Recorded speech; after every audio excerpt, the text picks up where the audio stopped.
امام علی علیہ السلام سے پوچھا گیا،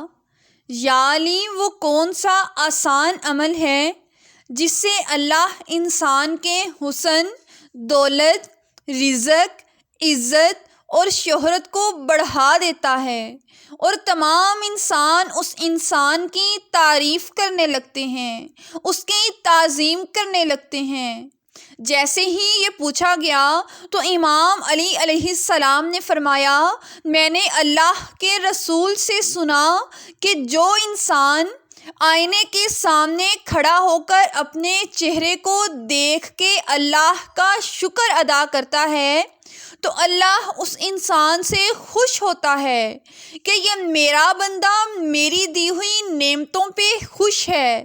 تو اللہ فرماتا ہے، اے فرشتوں، اس انسان کی نعمتوں کو بڑھا دو تاکہ تمام میری خدائی اس کی تعریف کرنے لگے۔ تو یوں وہ انسان دنیا میں عزت، شہرت اور حسن پاتا جاتا ہے اور پورا جہان اس کی تعریف میں مگن ہو جاتا ہے۔